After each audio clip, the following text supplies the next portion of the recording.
That was Forever the Sickest Kids with Whoa-Oh.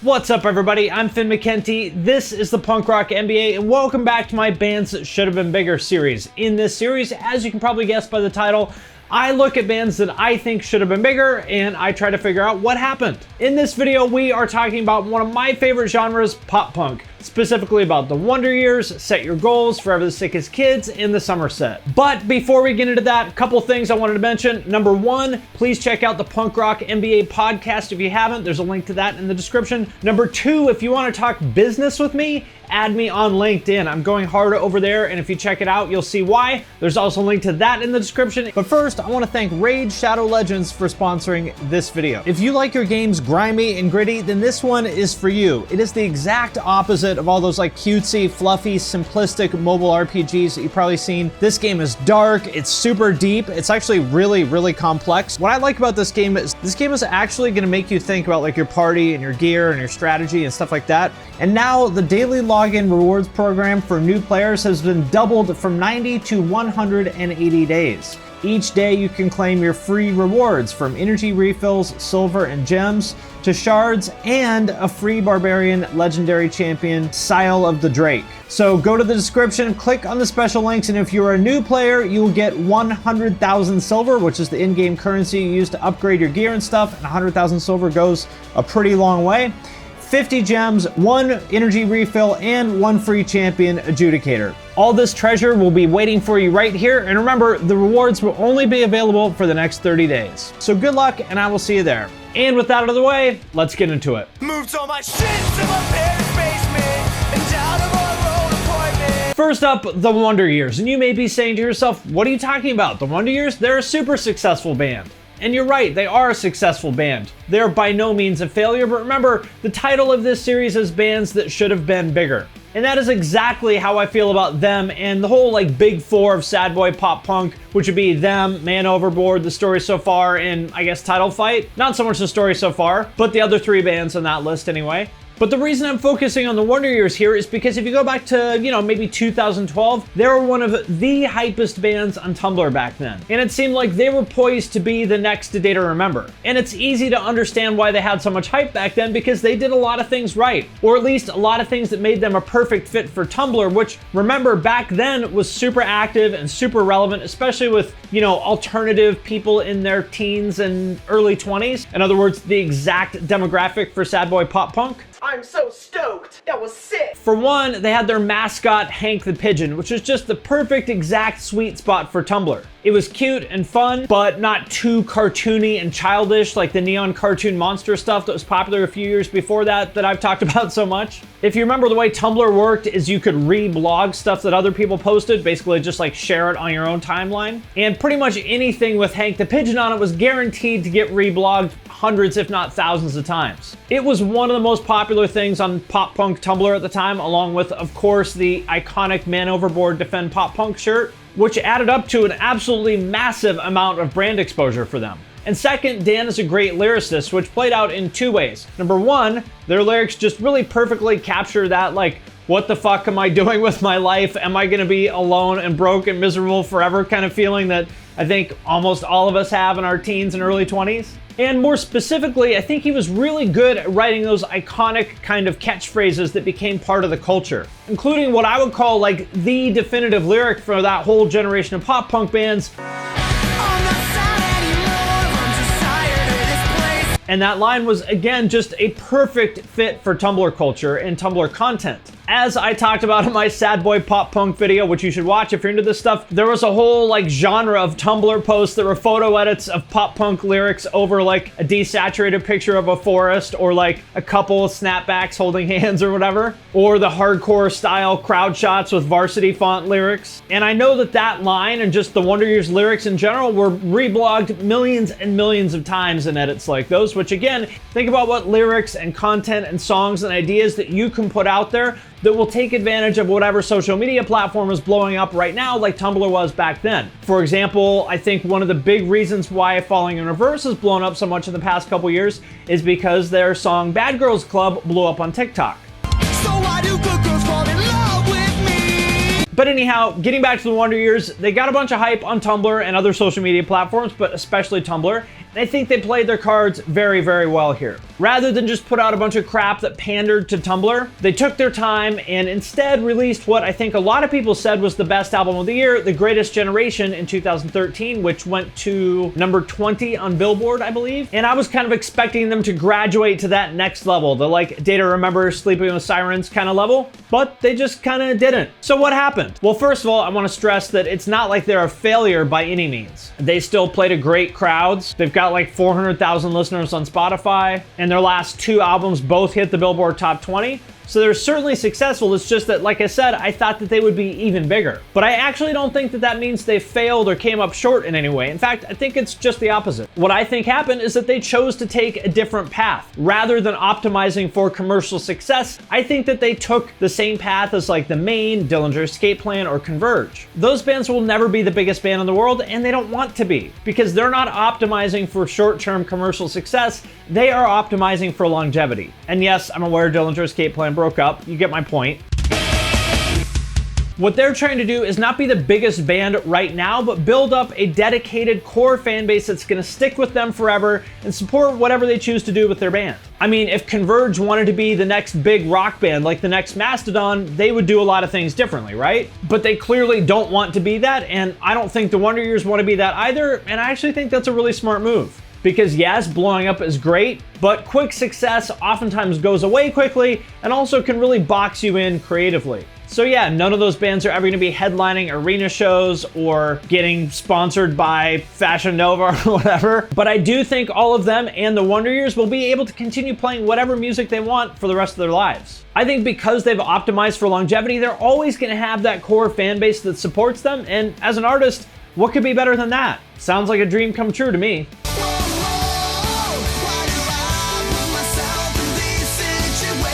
And next up, Forever the Sickest Kids. The first time I heard this band was actually in a movie theater in what I think would have been 2008. They had this thing called movie tunes, where they would play songs while you're sitting in the theater waiting for the movie to start. I assume labels paid to have their artists on there. And I think it was before the movie Role Models, which, by the way, is one of my favorite movies of all time. I heard this super catchy power pop, pop punk kind of song come on, and then the announcer said, That was Forever the Sickest Kids with Whoa-Oh. Now, obviously, I was a lot older than their target audience, which would be like 8th grade girls, basically. And the band was super cringy in a lot of ways, but to me, these songs are just so fucking good that they could not be denied.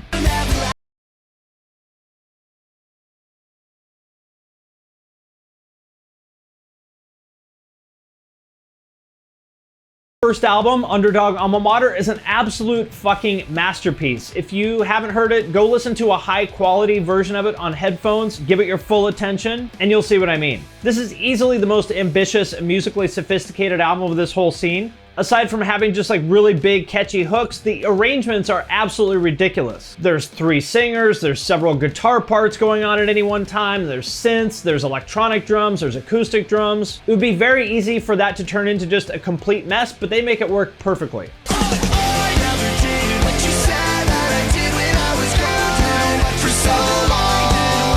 And they also got on a ton of big tours, like they went out with Cobra Starship, they did Warped Tour, Bamboozle, they got a super slick music video that was obviously very high budget. They got all the push you could wish for, and as far as I can tell, they worked their asses off too. And it worked. They're blowing up, and I expected their next album to be even bigger and even better. I expected them to be all over TRL and, you know, that they were going to be the next big thing. But actually that album ended up kind of being their peak, at least commercially. They put out an EP after that, which was okay, but definitely not as good as the album, and it felt like they just kind of ran out of steam at that point. I think that they're a great example of a band that was in a perfect position to take advantage of a trend that was going on when they started, but then kind of the rug got pulled out from under them when that trend went away. They were great at the neon pop punk thing, which was in full swing when they came out in 2007, but by 2011, when their second album came out, that was definitely over, and they just kind of felt out of place to me. And so I actually think they're like the flip side of the Wonder Years. They made a bigger splash by jumping all in on a trend that was hot at the time, but then when the trends changed, they struggled. I think in order to make it work, they really needed a stronger frontman. No disrespect to Jonathan Cook, I think he's a solid vocalist. If you want to survive a changing of the trends, I think you need a star in the front of the band, and they just didn't have that. Anyhow, I think they're actually kind of sort of still around. I know they played a show as recently as last year, although I'm not sure how active they are. But if you're into this kind of stuff, then stay tuned for my What Killed Neon pop punk video, because I'm gonna go deep on all this stuff. Until then, give Underdog Alma Mater a close listen and you'll be happy that you did, because it is a masterpiece. And next up, turning the clock back a bit, we have Screeching Weasel. As I talked about in my What Killed Pop Punk video in the 90s and up until maybe like the early 2000s, there were essentially 3 flavors of pop punk, all of which were pretty vibrant and popular. First of all, you had the skate punk flavor, as exemplified by NoFX, Pennywise, Lagwagon, all that kind of stuff. Second, you had the Cruise Records flavor, which would be the Descendants, All, and Big Drill Car, and a couple other bands. And lastly, the Ramonescore or Lookout Records flavor, which would be bands like the Queers, the Riverdales, and most of all, in my opinion, Screeching Weasel.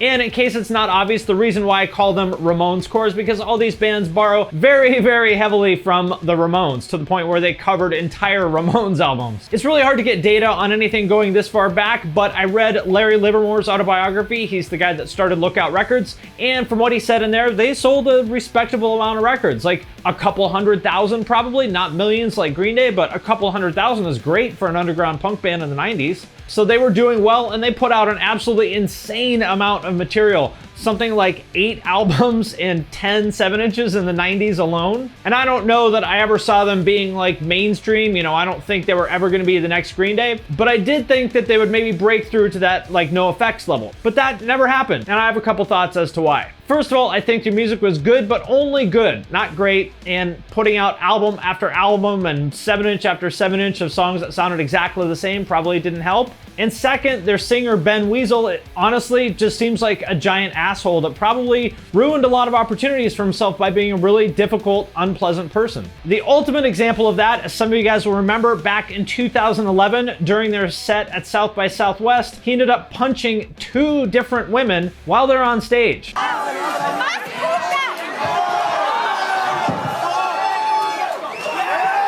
Which is obviously completely unacceptable for any reason, under any circumstances, and pretty much ruined their career in 2 minutes. All right, and switching gears a bit to a band that never wanted to be pop stars, we have Set Your Goals. Along with 4 Year Strong and A Day to Remember, I would say that they are the ones who really pioneered one of my favorite subgenres, easycore. And if you're not familiar with that term, basically it just means pop punk with metalcore inspired breakdowns. Like this. Or this. And if you like the sound of that, I actually made a whole video about easycore, breaking it all down. It's an old video, but it's one of my favorites. Set Your Goals started out back in 2003 or 2004, I think, back when the idea of pop punk with breakdowns was pretty much unheard of. Almost nobody was doing that, and so any band that did anything kind of remotely along those lines stood out and sounded cool just because it was so new and fresh and different. Sort of like how all the MySpace deathcore bands sounded so cool at the time, even though in hindsight you look back and you realize like, wow, they were actually pretty rough around the edges. But it didn't matter because it was just so new and vibrant and energetic. And when Set Your Goals put out their first album in 2006, I would say it was easily the best thing that anybody had done in this style up to that point. Because remember, this was 2006, very early. That was when A Day to Remember had only put out their first album, and their name was Treason, which I know was popular with A Day to Remember hipsters, but if we're being honest, it's not great. I'm sure they would agree with me on that. Far from their best work. On the other hand, Set Your Goals album Mutiny had really good production for the time. The songs were solid, they were great live, and even though the term easycore wasn't used at the time, what they did with that album was set the new high watermark for the genre. They also had pretty legit roots in the Bay Area hardcore scene, so it was pretty well received by everybody that I knew. And remember, this is back when pop punk and hardcore didn't play nice like they do now. So they definitely got some traction, but they kind of stalled out a little bit there. They had some drama with their label Eulogy. I don't know what was going on there, but it took them a while to sort that out. They ended up signing with Epitaph and put out their second album, This Will Be the Death of Us, in 2009.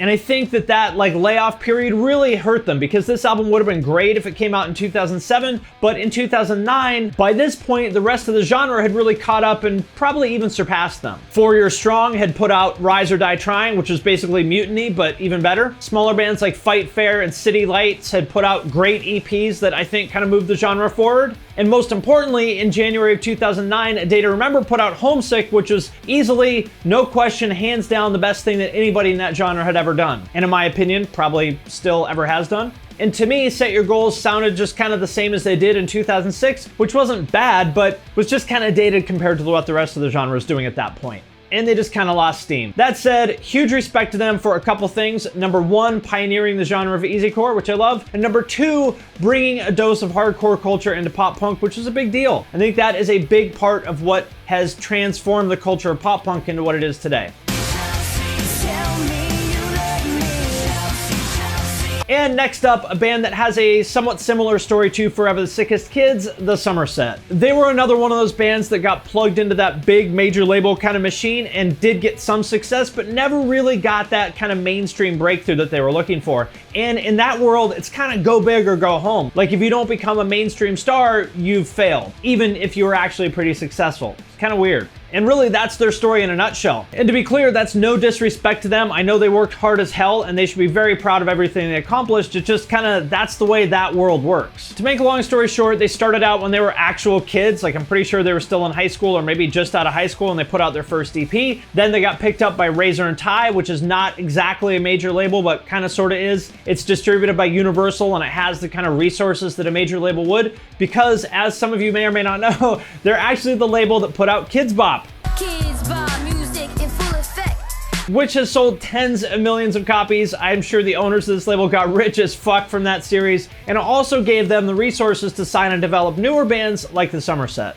And it was very clear that that's what Razor and Tie wanted for the Somerset. They wanted to plug them into that Disney Kids Bop kind of world, and they put them with some serious A-listers to make it happen. For example, their album was produced by John Fields, who also produced Jonas Brothers, Miley Cyrus, Selena Gomez, and Demi Lovato back when they were like Disney TV kids trying to become pop stars. So you can see that by putting him with the Somerset, that's the path that they saw for the band. And like Forever the Sickest Kids, they were definitely successful. They did get some traction, but they kind of really struggled to break out of that like mid-level Warped Tour kind of status. So what happened? Well, I think there are a few things, and this is actually a great case study for all the people out there who complain about industry plants and labels and management, who think that the industry is this machine that can make anybody a star. Because to me, they're proof that that just isn't the case. The industry can't make anybody a star. I mean, we actually have like a great experiment here. You put the Somerset with the exact same producer that helped Selena Gomez and Demi Lovato become stars. It worked for them, it didn't work for the Somerset, and you can see what the variable is, right?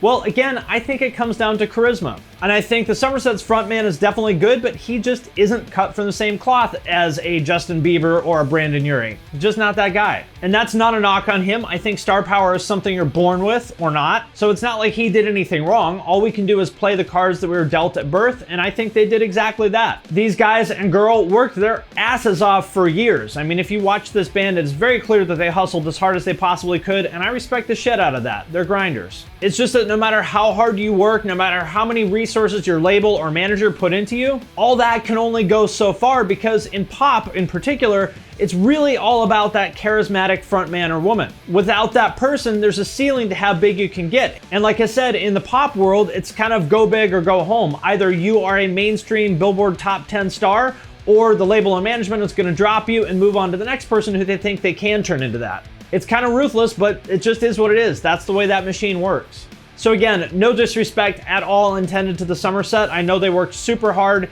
They should be very proud of everything they accomplished. I think they're just another example of a band that got plugged into that major label machine, got chewed up and spit out. All right, my friends, that does it for this installment of Pop Punk Bands That Should Have Been Bigger. Let me know what bands you would like to see in the next installment of this, whether it's pop punk or another genre. Let me know what bands you think should have been bigger and why they did not become bigger. Also, if you haven't, please check out the Punk Rock NBA podcast. It's live now on all platforms. There's a link to that in the description. Number 2, if you want to talk about business, connect with me on LinkedIn. I'm going real hard on LinkedIn right now, and if you add me over there, you'll see why. It's especially important to be on your LinkedIn game in this economy. And number 3, I want to sincerely thank everyone who supports us on Patreon. It is because of your support that we are able to do the podcast and a lot of other cool stuff. So thank you very much. I do not take any of your support for granted. If you would like to support the show on Patreon, there's a link to that in the description as well. Patrons get access to every podcast a week early. I do a monthly Q&A. There's an opportunity to have me review your band or podcast or YouTube channel, graphic design portfolio, any other kind of project you want to send my way. You can find out more about that at the link in the description. And with that, I will let you go for now, but I will see you next time.